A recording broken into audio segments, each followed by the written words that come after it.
Hello folks, this is my speech, and my speech is going to be about the Dayton Foundation, and it's an organization here locally that specializes in helping charitable giving. And as you can see, my cameraman Jeff Johnson, who is also an IWU student, has filmed everybody in the room, so there's 5 people in here, including my 2 little ones who count for maybe 1 person, but anyhow. The Dayton Foundation is an organization that was founded in 1921, and it strived to help the residents in Dayton and surrounding areas in very informative, constructive ways to help with charitable giving, as I mentioned before.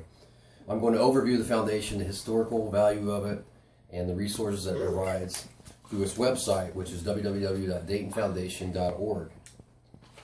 One of the many ways that you can give through this foundation is called the Charitable Checking Account service. This service offers a donor-directed fund designed for primary temporary charitable dollars for individuals, companies, and non-profit organizations. The service is the most beneficial for people who want the most tax benefits. Another option given are endowed funds, which provide financial support for your favorite charities and give you control of distribution of each of these funds. There's 5 types of these endowed funds, which are unrestricted funds, field interest funds, donor advised funds, donor designated funds, and scholarship funds. All these types of funds are conveniently and readily available through the website, as mentioned before, daytonfoundation.org. There's a breakdown and description of each of these funds on the various links that are provided.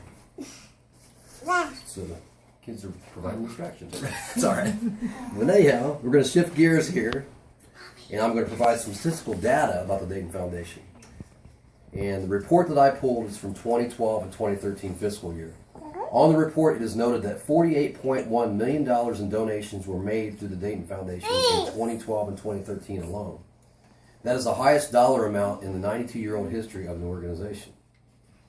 Over the past 10 years, the foundation has had a major collective impact on the community, as it has compiled nearly $379 million in grants and programs. A few stats here. And again, this is from the 2013 report. More than 14,000 grants totaling $48.1 million, $8.5 million in donor funds to support education, $6.5 million in donor funds to support houses of worship. And over the last 10 years, granting-making highlights were as follows. Over 145,000 grants totaling $378.5 million, nearly $12 million in scholarships helping 9,000 children, and nearly 4,500 children who otherwise couldn't afford to go were sent to camp by former factory workers Helen and Robert Harmony. Let's examine a little bit of the history of the foundation now. The foundation, as I mentioned before, was founded in 1921 with one vision, and that was to help individuals find a way to have their charitable wishes stand the test of time. The individual who founded the organization was Dr. Frank Garland. The family who had made the initial financial contribution was the Patterson family, John H. Patterson, Julia Shaw Patterson, and Robert Patterson. Not Robert Patterson, the actor. And my wife laughs because she likes that movie. Anyhow, the initial donation was $250,000. And that was in the year 1921, so you can imagine with inflation and everything how much that was worth back then. Anyhow, as of December in 2010, the donations whopped to a stat of $370 million in assets. So you can imagine how the founders feel, how they would have felt if they'd known this happened nowadays.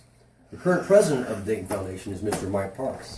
Mike Parks has been president of the foundation since March of 2002.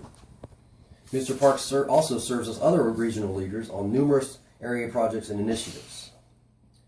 The Dayton Foundation also has a governing board of 15 volunteers who provide stewardship for the foundation's charitable activities. The governing board also serves as a board of trustees for the Dayton Foundation charitable accounts and other organizations around the area. Now that we've discussed the historical hierarchy and foundational principles, let's focus on the impacts it's had on the community. Some recent accomplishments of the Dayton Foundation go without saying. In the most recent rankings of 800 community foundations nationwide, the Dayton Foundation ranked as 38th in market value of assets, 36th in the USA in grants, 34th in the nation for new gifts received. Some other milestones include growth in assets from $3.3 million in 1979 to $416 million after depreciation as of June of 2013. Growth in grants and charitable distributions from $4 million in 1980 to $48.1 million in the year 2012-2013 fiscal year. And second among all community foundations nationwide in the number of charitable funds under management and the number of grants awarded. That is more than community foundations located in New York City, Los Angeles, and Chicago. So that's pretty doggone good for me. In conclusion, each and every one of us should consider our neighbors in need and those who are in less fortunate positions in life. We have been blessed with many resources to do so, and the Dayton Foundation is a superb organization to assist us locally in this process. As the good book tells us in Acts 20:35, it is more blessed to give than to receive. Thank you, Leah. All of us can make an impact on our community by exploring the numerous options of charitable giving that the Dayton Foundation has to offer. Actions speak louder than words, folks, and it's time to get a move on. Thank you so much for your time.